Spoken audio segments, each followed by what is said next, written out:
It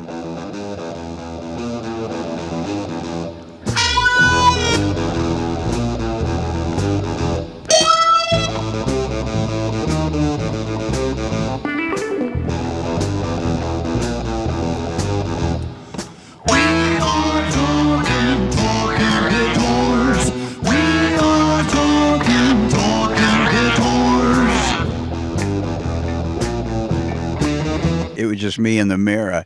About 19, 18 or 19 years old, I started taking it seriously. That's when it really started worrying my folks that it was going to be more than just a hobby. They didn't mind me having one and playing around the house as long as I never ventured out to earn any money doing it or thought about being a professional. It was they had higher aspirations for me at the time. And, strangely enough, I didn't realize it at the time. We know it now, but there were like 10 million other guys doing the same thing. I thought it was probably just me and Elvis, and I was going to be the other guy, the other guitar player. I didn't even realize Elvis didn't even play that much guitar. But the music turned me on. Rock and roll turned me on.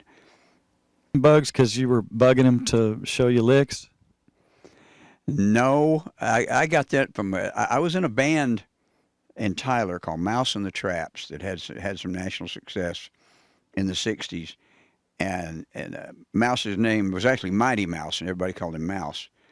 And when the band took off and started being successful, all of a sudden everybody in Tyler down in East Texas started getting nicknames. Everybody was throwing nicknames around. It was a fad.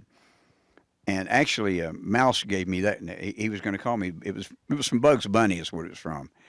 And they were going to call me Bunny, and I was like, no, you're not going to call me Bunny. And I never even thought that would stick. I mean, we were naming everybody nicknames just for fun, and it all went away. But it was for some reason mine stuck. More than music, I fell in love with the instrument and all the music you could play on it. So that was really good. I'd have to go get one of those guitars, whatever they were playing. If I saw somebody playing a Strat, I went and swapped and got a Strat. Saw somebody playing a Telly, I would go get a Telly, a Les Paul, whatever. I mean, in a period of about 10 years, I probably went through 30 or 40 guitars, and I wish I had them right now. Wish I'd known. And besides, it's not the guitar; it's the player. It's really the player. I've heard too many guys on really crappy guitars sound incredible. So it's the player. But it's nice to have a great guitar. It's an analogy I use is you can get to work in a beat up old taxi cab, or you can get to work in a Lexus or a Jaguar or a Cadillac. You can still get to work. But which one do you want to go to work in? Well, I like this. It's so easy to play. The tones are great. But the fact is, any guitar you hand me, because I've done this so long, it's going to sound like me. But this is my baby, this red one. I love the old ones. On stage, I use a 59 Bassman, an old Tweed Bassman. The tweed is literally rotted off of. It's hanging off the amp. You can see the pine. And I've got a Vibra King, a Fender Vibra King that I had custom built that has 410s instead of 310s.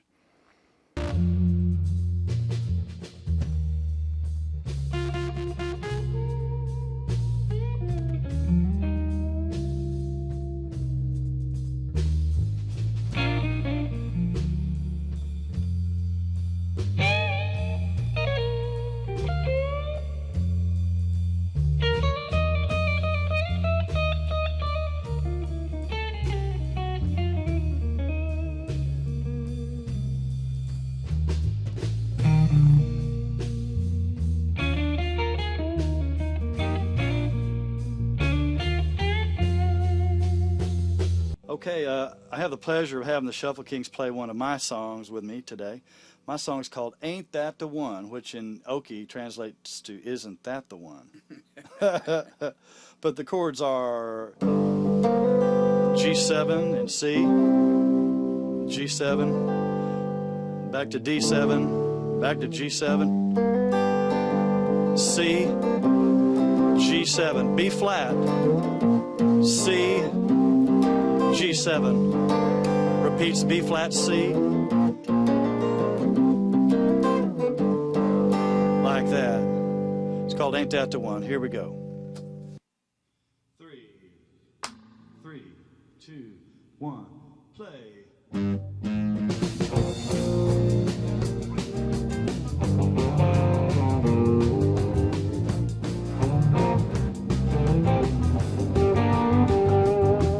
that the one she been looking at you for? Ain't that the one you've been looking at?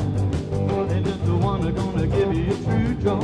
Ain't that the one you wanna take to your shack? Ain't that the one that's gonna make you a lover? Ain't that the one to love you through and through? Ain't that the one? Ain't that the one? Ain't that the one? Ain't that the one? Ain't that the one? Ain't that the one? Take a lead, bud.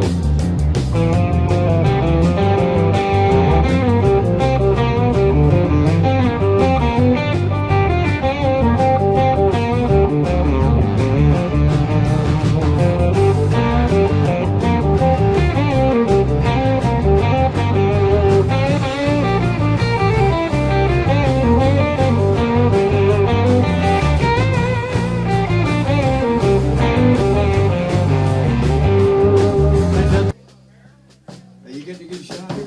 It's really good. There you go. There you go.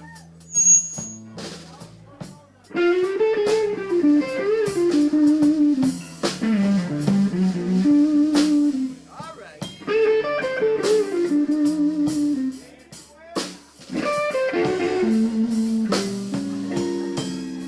I got a rocket in my pocket.